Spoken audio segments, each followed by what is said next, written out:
Bismillahirrahmanirrahim. Assalamualaikum warahmatullahi wabarakatuh. Innal hamdalillah nahmaduhu wa nasta'inuhu wa nastaghfiruh wa na'udzu billahi min shururi anfusina wa min sayyiati a'malina. May yahdihillahu fala mudilla lahu wa may yudlilhu fala hadiyalah. Asyhadu an la ilaha illallah wahdahu la syarika lah wa asyhadu anna Muhammadan abduhu wa rasuluhu alladzi la nabiyya ba'dahu.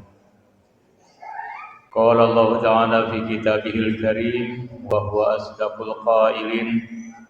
A'udzu billahi samii'il 'aliim minasy syaithaanir rajiim. Syahrul ramadhan alladzi unzila fihil qur'an hudan lin-nasi wa bayyinatin minal huda wal furqan. Wa qala Allah ta'ala fi ayatil ukhra walladzi ba'atsa fil ummiyina rasulan minhum yatlu 'alaihim ayatihi wa yuzakkihim wa yu'allimuhumul kitaba wal hikmah. Shadaqallahul 'azim. Hadirin jamaah salat tarawih Masjid Darussalam yang dimuliakan Allah Subhanahu wa taala. Alhamdulillah kita bisa bersua kembali pada malam hari ini. Di tengah-tengah kita menjalankan berbagai ibadah kepada Allah Subhanahu wa taala. Setelah di siang hari kita melaksanakan ibadah saum, insyaallah di malam hari ini sesudah kita melaksanakan ibadah sholat isya dan tadi dihiasi dengan pembagian hadiah untuk Rizalul Ghad, anak-anak masa depan yang akan menjadi penerus dakwah kita di masa yang akan datang. Kita juga sebentar lagi akan melaksanakan ibadah sholat tarawih. Mudah-mudahan seluruh ibadah kita di bulan suci Ramadan ini diterima oleh Allah Subhanahu wa taala. Ibu dan Bapak sekalian, juga para pengurus TKM, para pengurus RW, Pak RW yang saya hormati. Pada malam hari ini kita memperingati satu malam yang biasa disebut Nuzulul Quran. Jadi Al-Quran itu diturunkan saur bahasa Sunda mah sabeulegeun jeuranana seluruhnya dari Lauhil Mahfuz, ya tempat selama ini Quran itu dijaga oleh para malaikat Allah Subhanahu wa taala.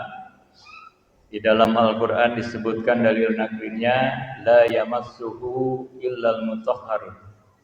Tidak pernah disentuh Al-Quran itu kecuali oleh Al-Mutahharun.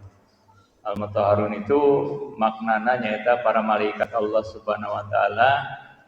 Bahkan beberapa tafsir menyebutkan yang menyentuh itu adalah malaikat Jibril alaihi salam. Nah, oleh Allah Subhanahu wa taala Al-Quran ini diturunkan secara lengkap sadayana pada malam yang disebut Lailatul Qadar. Jadi malam Lailatul Qadar ini berada di 10 hari terakhir di bulan suci Ramadan. Jadi Rasulullah Muhammad SAW bergiat di 10 hari terakhir malam Ramadan, terutama malam-malam yang ganjil.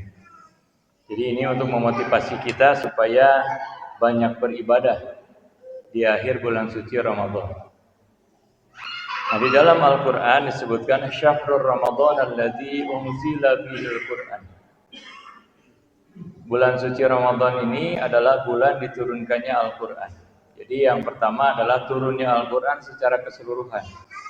Dari Lauhil Mahfuz ke Baitul Izzah, ke langit-langit bumi, dibawa oleh malaikat Allah Subhanahu wa taala.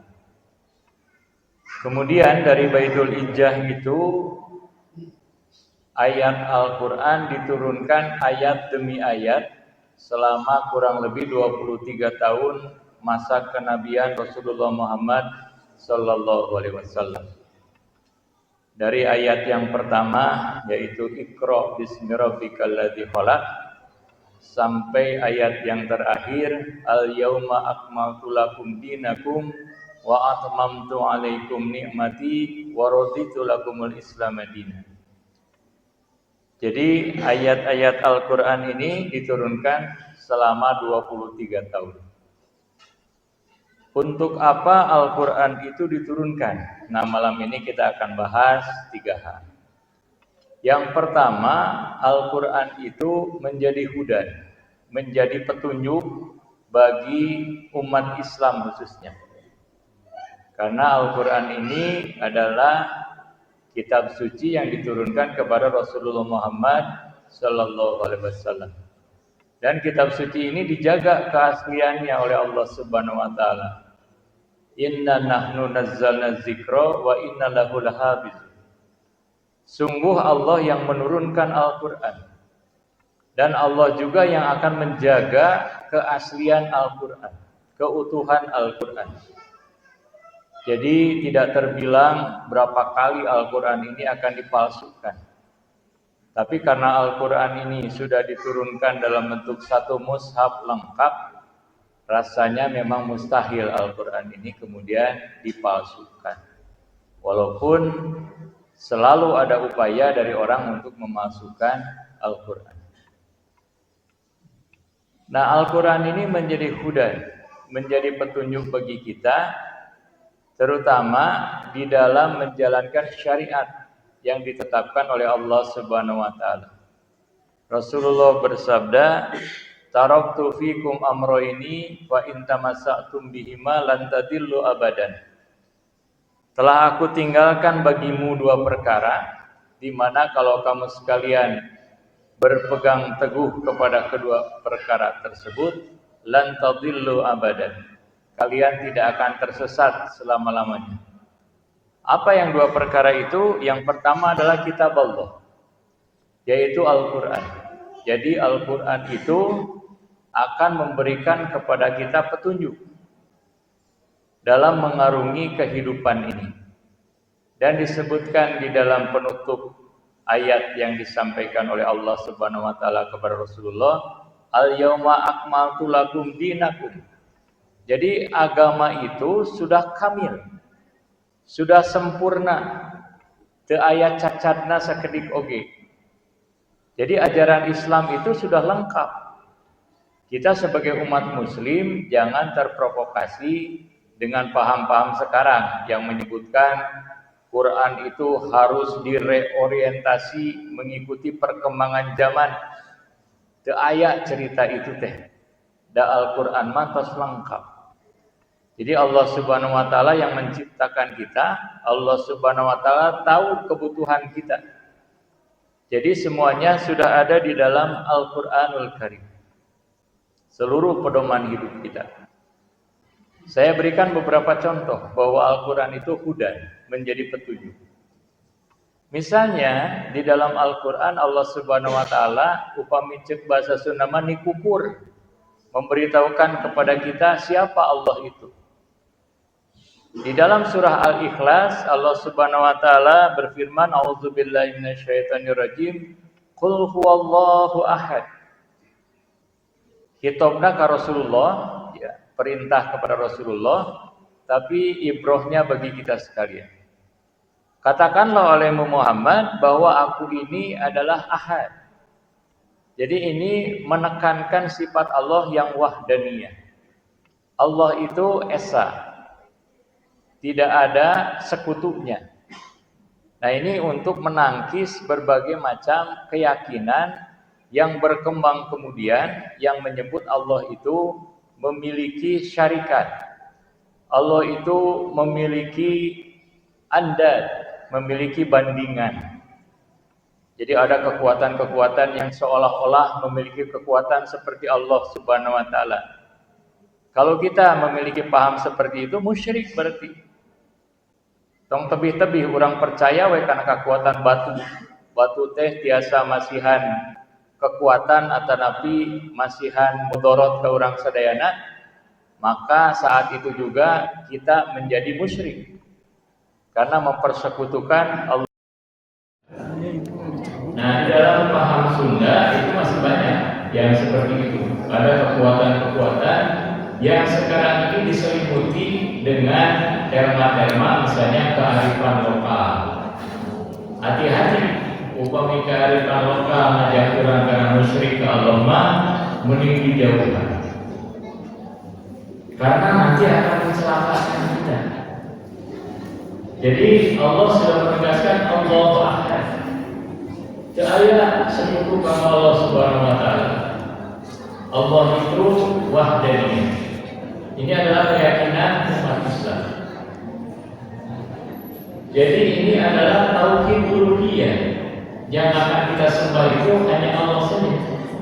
Itu ayat misalnya. Nah, dalam perkembangan hidup sehari-hari kadang-kadang kita dihiasi dengan musyrik-musyrik kecil. Misalnya kita sedang sakit, kemudian kita berobat. Memang betul kita harus ikhtiar, tapi jangan sekali-kali percaya bahwa dokter yang menyembuhkan kita. Dokter itu hanya wasilah, hanya perantara saja. Yang memberikan penyembuhan itu Allah Subhanahu wa taala. Jadi kalau kita percaya ke dokternya atau ke obatnya yang memberikan kepada kita penyembuhan, maka akidah kita sudah agak melenceng. Jadi hati-hati ya, ini yang disebut syirkul asghar, syirik kecil. Jadi kalau kita berobat tetap kita memiliki keyakinan Allah yang akan menyembuhkan kita. Kita hanya ikhtiar, karena disuruh oleh Allah Subhanahu wa taala untuk ikhtiar. Kemudian Allahus Samad. Allah itu tempat menggantungkan segala permintaan kita. Jadi ini menjadi dasar bagi keyakinan kita. Kalau kita menghadapi berbagai kesulitan di dalam kehidupan ini, maka rujuk ilallah, kembalikan kepada Allah. Jadi di dalam hidup ini kita pasti akan mengalami dua jenis cobaan. Yang pertama adalah cobaan yang sifatnya intermittent, yang terputus-putus, sekali-kali lah kita dicoba oleh Allah Subhanahu wa taala. Misalnya dari nabinya disebutkan di dalam Al-Qur'an, "A'udzubillahi minasyaitonir rajim, wa la nabluwannakum bisyai'in minal khawf wal ju' wa naqsin minal amwali wal anfusi was samarat." Kadang-kadang di dalam kehidupan ini misalnya kita diuji oleh Allah Subhanahu wa taala kekurangan makanan, kekurangan uang misalnya ya, kekurangan rezeki. Ada di antara anggota keluarga kita yang meninggal dunia. Tapi itu kan kadang-kadang tidak selamanya kita ditinggalkan oleh orang-orang yang kita cintai. Mungkin kita ditinggalkan oleh ayah kita, oleh ibu kita, atau oleh istri kita, oleh suami kita. Tapi kan itu tidak terjadi setiap hari.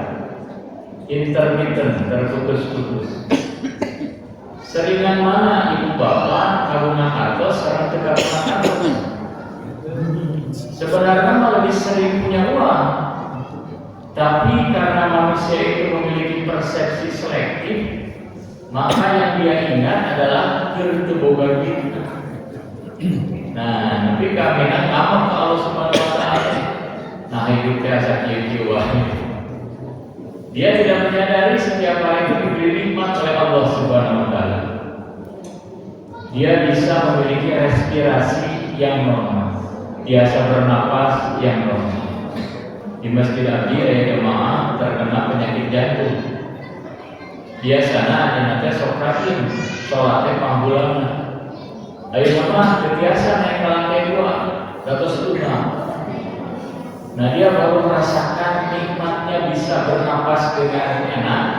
Itu waktu sehat. Ya, waktu sakit gitu ya. Bersehat mah hari-hari itu seolah-olah bernapasnya biasa-biasa saja. Bernapas itu respirasinya dengan oksigennya. Oksigennya diberi oleh Allah Subhanahu wa taala itu gratis.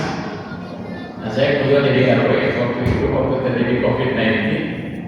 Banyak warga saya yang kemudian harus membeli oksigen. Satu tabung oksigen itu hanya bisa bertahan kurang lebih 4 jam. Jadi saya dinten saumi ya ada yang sampai 8 jam ya, karena misalnya kita ambil rata-ratanya 6 jam gitu ya, berarti harus 4 tabung kan sehari, 4 tabung kali 80.000, 320.000 per hari untuk menghirup oksigen. Ayo memang kami kalikan sekarang Yuswa Bapak sabarahan gitu. Yuswa 60 tahun misalnya ya, 60 tahun kali 1 tahun 365 hari kali 80.000 tak 1 miliar berkabungan Allah Subhanahu wa Ta'ala. Tapi yang kita taruh di syukuran kalau kurang sedang. Kita misalnya pipis lah yang kecil misalnya. Setelah buang air kecil, jarang kita misalnya berujar di dalam hati kita, alhamdulillah ya Allah, saya masih diberikan ginjal yang baik, masih diberikan pankreas yang baik, masih diberikan saluran kemih yang baik, masih diberikan saluran prostat yang baik. Nah, jarang kita bersyukur seperti itu kepada Allah Subhanahu wa Ta'ala. Perasaan pipis itu peristiwa biasa. Kita berkendara kemana-mana, jarang pada saat kita sampai di tempat tujuan, alhamdulillah ya Allah, kami bersalaman tidak berjalan. Ya, jadi pantas kalau Allah kemudian menyampaikan dalam Al-Quran, innal insana li rabbihi lakanun. Sungguh manusia itu kepada Tuhannya tidak pernah berterima kasih. Dia akan berkata, dasar dia nabi kurang sadaya, karena bersyukur karena nikmat Allah Subhanahu wa Ta'ala. Nah, yang kedua adalah cobaan yang sifatnya terus-menerus. Di surat Al-Ankabut disebutkan, a'udzubillahi minasyaitonir rajim, ahasiban nasu ayyutraku ayyaqulu amanna wa hum la yuftanun. Apakah manusia mengira bahwa mereka itu akan dibiarkan berkata kami beriman kepada Allah, kemudian tidak diuji? Nah, ujian ini sifatnya kontinus, terus menerus. Pada saat kita akan melaksanakan ibadah, pasti diuji oleh Allah Subhanahu wa Ta'ala. Kita akan melaksanakan saum, diuji oleh Allah Subhanahu wa Ta'ala. Kita akan melaksanakan sholat berjamaah di masjid, diuji oleh Allah Subhanahu wa Ta'ala. Korean lalu ya, dan sebagainya dan sebagainya. Ini adalah ujian pada saat kita ingin menjalankan perintah Allah Subhanahu wa Ta'ala. Dan ujian ini tidak ada putusnya sampai kita nanti akan meninggalkan dunia ini. Itu pasti diuji oleh Allah Subhanahu wa Ta'ala. Nah, karena adanya ujian-ujian ini, maka dalam hidup ini kita harus menjadikan Allah itu sebagai penolong kita. Allahus Samad. Dalam keadaan apapun kita meminta pertolongan Allah Subhanahu wa Ta'ala. Nah, ini misalnya ayat-ayat Al-Quran yang berkaitan dengan petunjuk. Udah. Nah, termasuk kita melaksanakan ibadah saum, itu adalah petunjuk Allah Subhanahu wa Ta'ala. Dan segala sesuatu yang kita kerjakan dalam rangka kita takwa kepada Allah Subhanahu wa Ta'ala, nanti akan mendapatkan balasan. Dan itu akan berarti bagi kehidupan kita. Pertama di dunia ini, yang kedua di akhirat nanti. Kalau di dunia ini sudah jelas, kalau kita melaksanakan ibadah kepada Allah Subhanahu wa Ta'ala, maka hidup kita akan barokah. Jadi barokah itu kata para ulama ziyadatul khair, akan bertambah kebaikannya dari hari ke hari. Ibu-ibu, bapak-bapak pasti merasakan bertambahnya kebaikan dalam hidup bapak dan ibu. Menuju pengantenan mah barulah keboganan naon ya. Setelah berumah tangga kan ditakdirkan punya rumah, punya kendaraan, ya, punya anak, dan seterusnya dan seterusnya. Inilah yang disebut ziyadatul khair. Dan ziyadatul khair itu titik kulminasinya adalah pada saat kita husnul khotimah. Jadi seluruh ibadah kita itu akan berakhir dengan menjadikan kita husnul khotimah. Jadi di dunianya itu salam pada saat kita kembali kepada Allah Subhanahu wa Ta'ala. saur seumah hirupma kumaha tungtungna.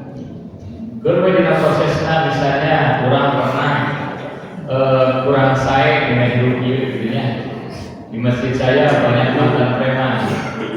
Tapi kan menjadi mantan preman akhirnya jadi tukang azan. Daripada mantan tukang azan jadi preman.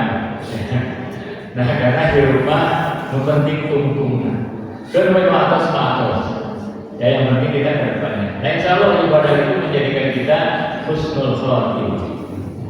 Nah kemudian nanti di akhirat nanti saum kita yang kita laksanakan hari ini kebanyakan ya ceramahnya. Enggak apa. Berapa menit? Setengah jam. 15 menit, oke, cukup dah.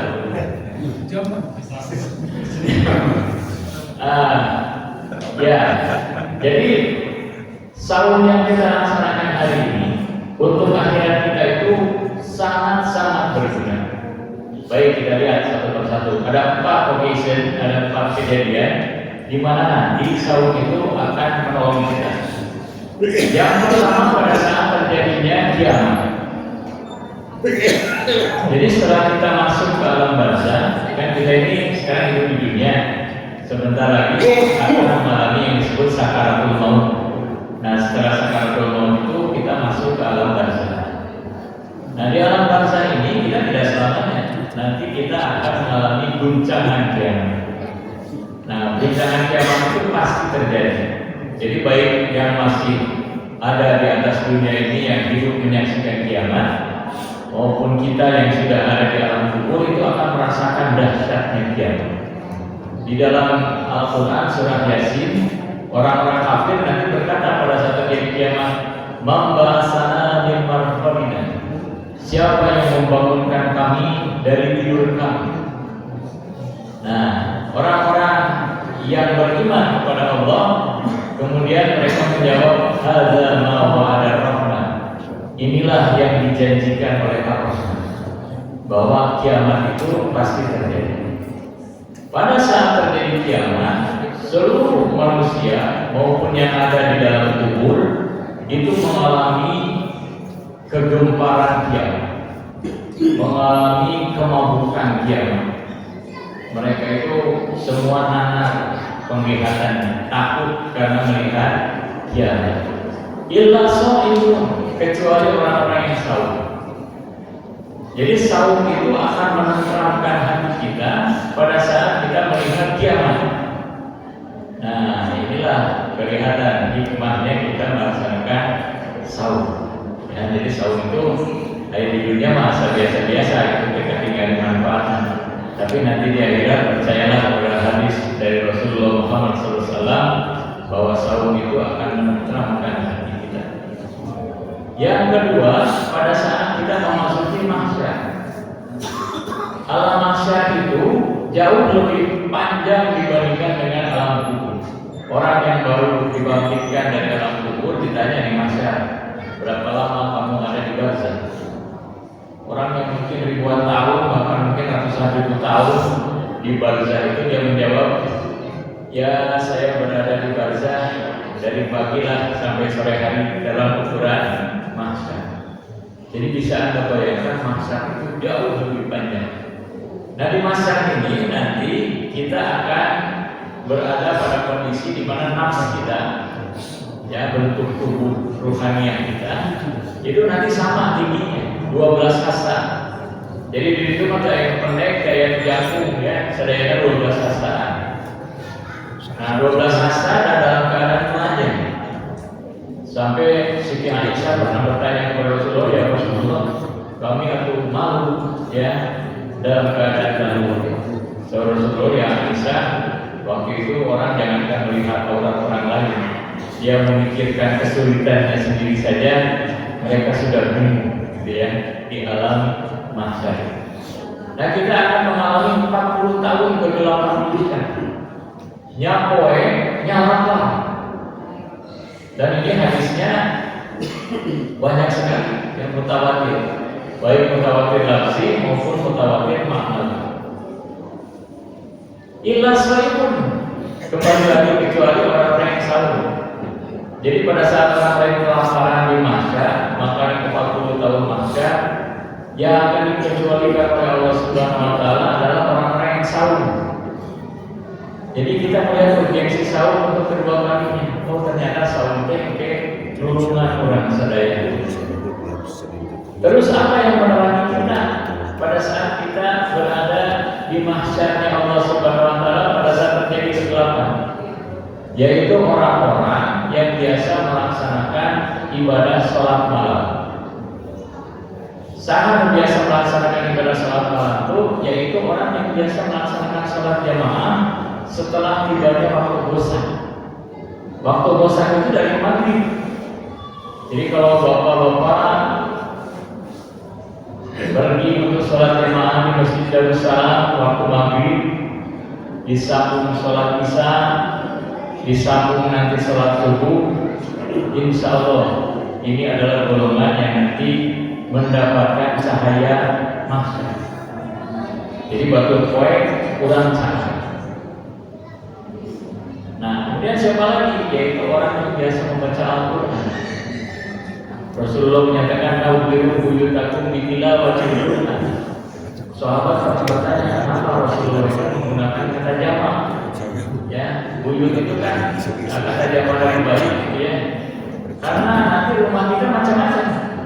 Ada rumah di dunia ini, rumah yang biasa dibacakan Al-Quran itu beda. Pasti rumah itu lebih barokah. Nah, karena Al-Quran ini bukan sembarang bacaan, Al-Quran ini ada mukjizatnya, dan kita harus percaya. Orang yang tidak biasa membaca Al-Quran, sahabat Rasulullah Muhammad SAW, kalau baitul haram, jika rumah reyon, ya, jadi di rumah itu ngomong Asia, macam-macam, karena jauh dari hidayah, jauh dari rahmat Allah Subhanahu Wa Taala. Makanya hiasilah rumah kita dengan bacaan Al-Quran. Nanti dalam kubur kita akan diterangi dengan bacaan Al-Quran kita. Dan nanti di alam mahsyar kita juga akan diterangi dengan bacaan Al-Quran kita. Nah, yang ketiga, saum itu akan berfungsi pada saat kita ada di pengadilan Allah Subhanahu Wa Taala yang disebut Yaumiddin. Nah, Yaumiddin itu artinya kepastian. Jadi pada saat terjadi Yaumiddin, di mana ditegakkannya mizan di situ, Allah itu saja menampakkan diri kepada kita sekalian. Bagaimana menampakkannya? Tong di MK, gampil kalau kumacara. Dan orang penampakan Allah itu adalah orang penampakan yang terindah yang pernah kita lihat. Surga wae buatan Allah itu segitu indah. Kemudian mencipta. Nah, orang-orang yang kafir waktu itu mendadak angkuh. Mereka itu tidak bisa melihat Allah. Langsung mereka buta, berbiasa dengan Allah Subhanahu Wa Taala. Ya. Nah, dan harus bapak-bapak pahami yang nanti akan dibawa ke mizannya Allah Subhanahu Wa Taala itu hanyalah orang-orang yang beriman. Dari zaman Rasul dipakum pun rugi ke Rasulullah Muhammad Sallallahu Alaihi Wasallam. Jadi di zaman Nabi Adam rugi ke Rasulullah Muhammad Sallallahu Alaihi Wasallam. Orang kafir maka ayat cerita dihisab Allah Subhanahu Wa Taala. Namun dari nakrina ayat di surah Ar-Rahman.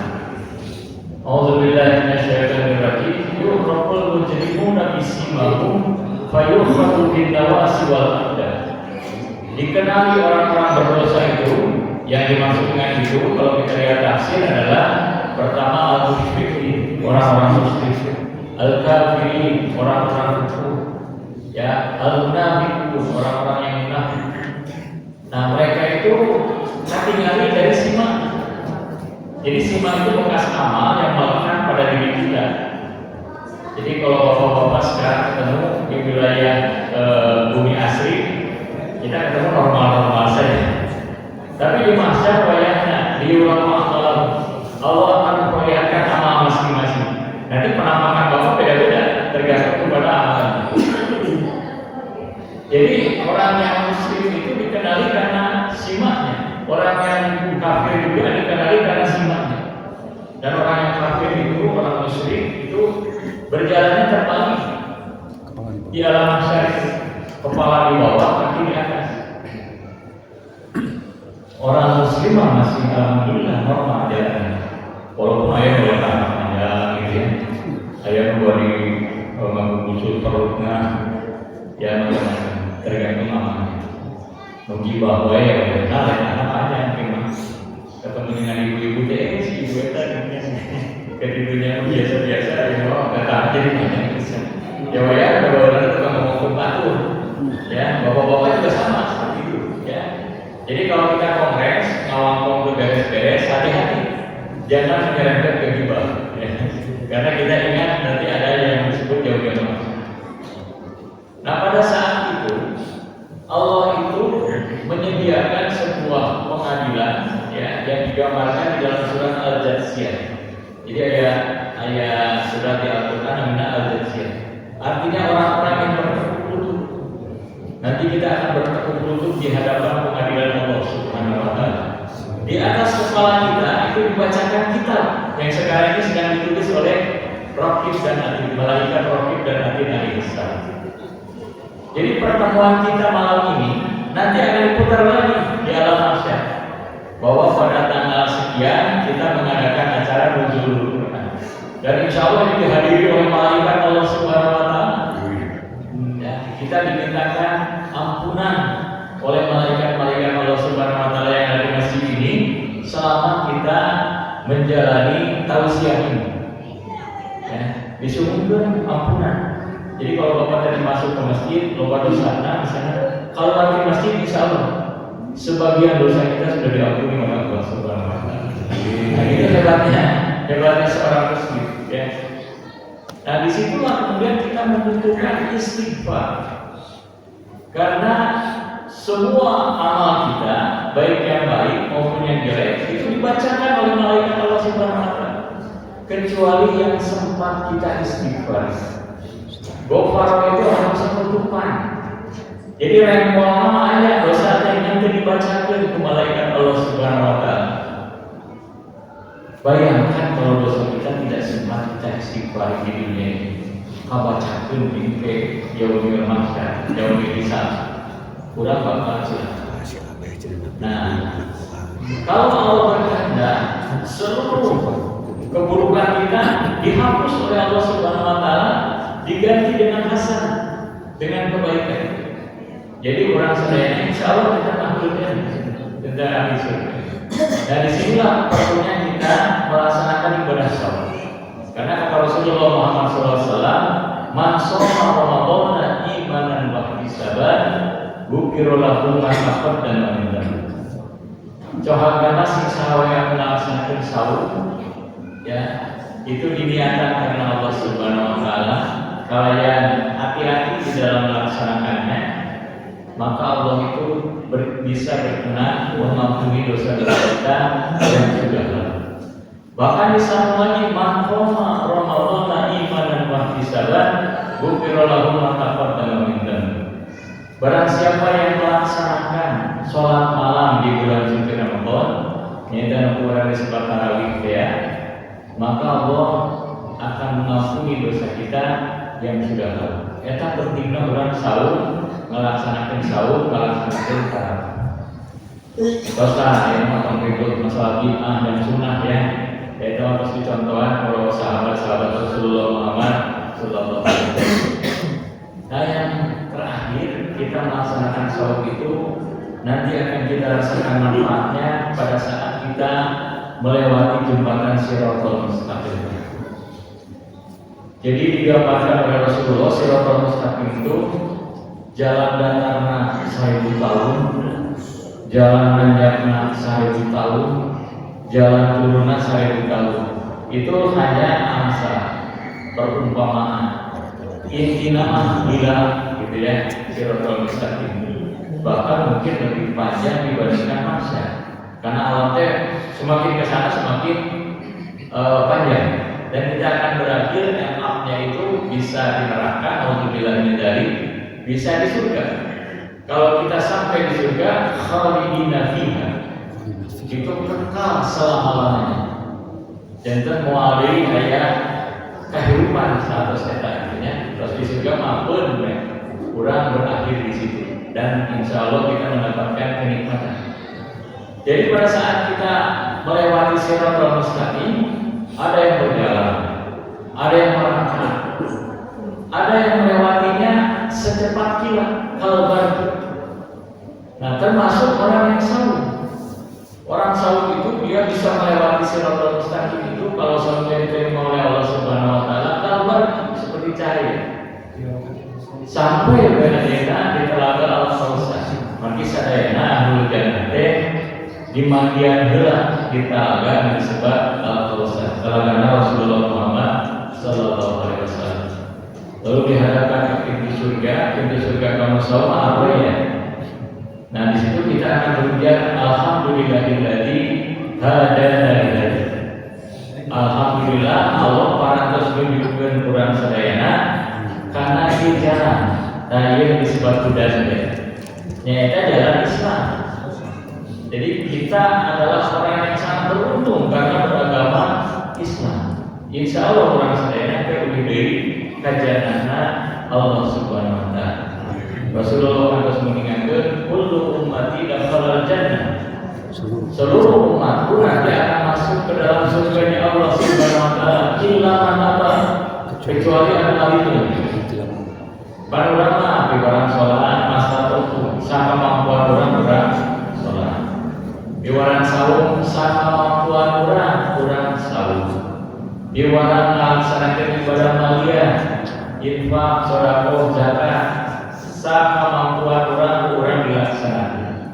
Tak berarti kita tidak termasuk Allah, tidak termasuk orang yang menolak kepada perintah Allah dan sunnah Rasulullah Muhammad sallallahu alaihi wasallam. Mudah-mudahan orang akan kena di surga. Nah, pilih itunya pilih yang kurang udah tiada wakil kesan budaya kurang sedayana. Ayah anak kurang, kata anak kurang atau lebih cengeng karena agama.